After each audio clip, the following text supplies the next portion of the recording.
from the finished surface down to the bottom of this screw. I'm not going to take it out to that screw. I'm going to take it out to the bottom of the spring, which is 7/16. And I'm actually going to adjust the pitch of this stock where it's in the clamp, because it starts to turn up right there. And like I said before, I've got to keep this thing, the cuts, level. The cutting area is what stays level. And that's about level right there.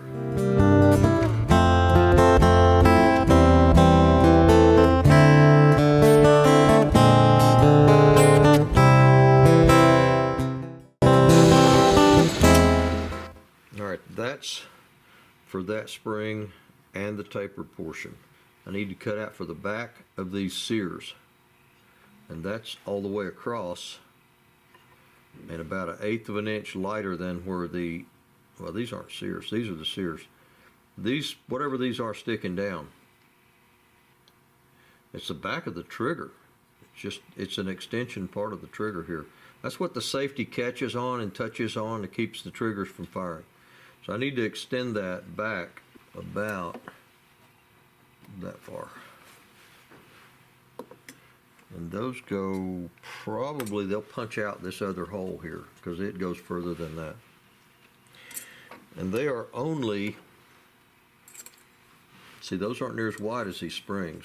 So those are only about 3/8 wide.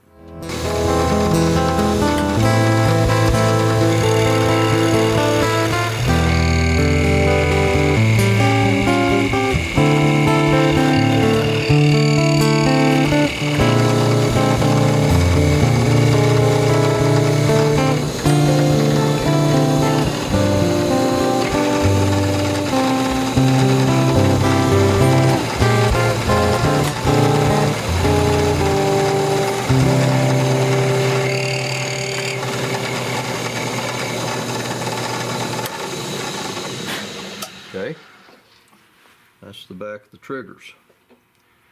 And then I've got one little bitty screw here. I can cut that out without the mill. It goes on the other side. So the rest of it, I can just bring it down to the depth of this bottom tang, which is thicker here than here. And it's got a notch in the back end for strength. But I can take it down to about 3/16 of an inch. All the way around that outline. I can just mill out that outline. And all of this is on a taper. So I've got to start at the back and work my way forward and just gently bump that thing out as it goes and follows that outline, which means I'm going to be setting this really, really slow on the travel, back and forth, really slow. I'm going to start in the middle, chew that out, and then go down that outline, and then come back and do that outline. The reason I go from back to front is this is narrower than this, and I can make it wider incrementally. Coming this way, if I get distracted or I miss one, it gets wider as the cut gets wider, and the cut needs to get narrower. If I'm going this way and I get distracted, I simply cut it too narrow. If I go this way and get distracted, I ruin it. That's the difference.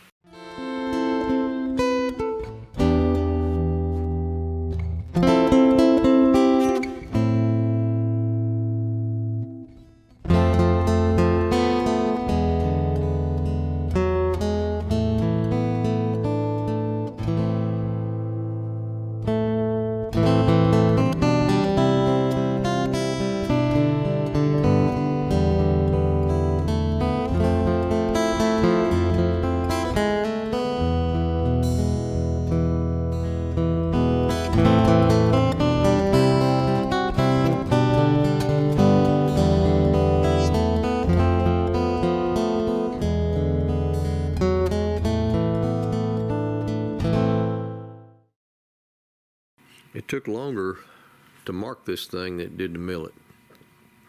I probably won't show the milling in real time because it's just, I go at it slow. And the reason I didn't go to the back of this mark here is because the back of that piece has a taper. It tapers down, and I need to fit that by hand. That's a stress point. That's where the screw goes in to come out the other end. And both of those have a locking lug and a taper on the back. But that's what all the marking was about.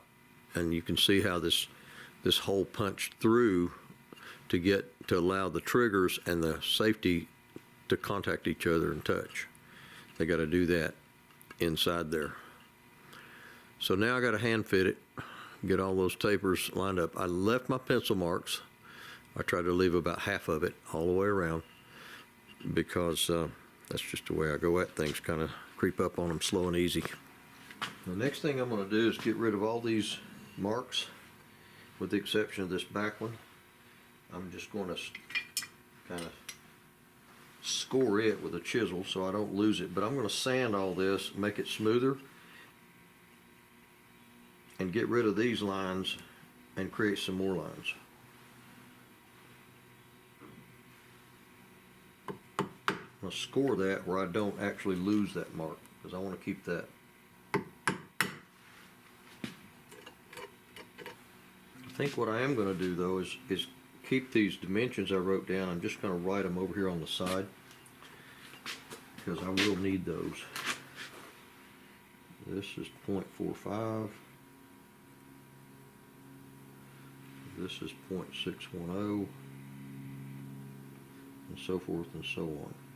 First thing I'm going to do is put my lines that, my little side lines that let me know where the middle is, or where the edges are.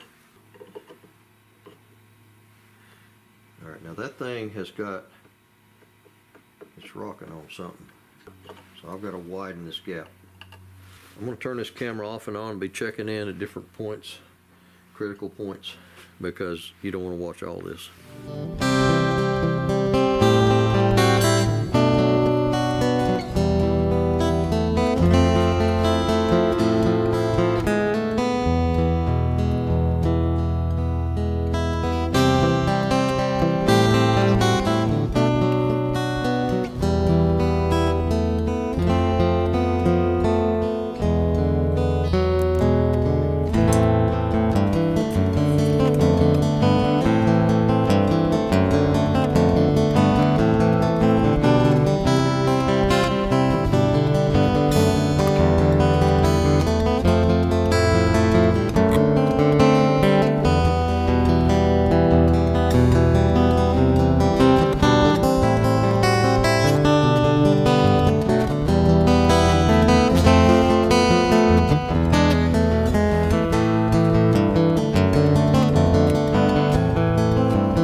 Can't go that way because it digs into the grain.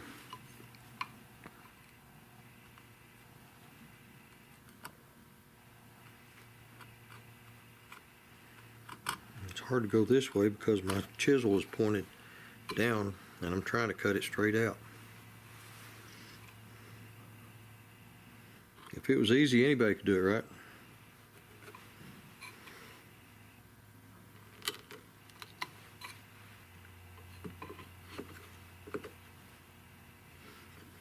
Well, this way from here back seems to be okay. But now that's shifted the back end of that thing a little bit over. It's hitting kind of hard right there. Take just a little bit more out of this side.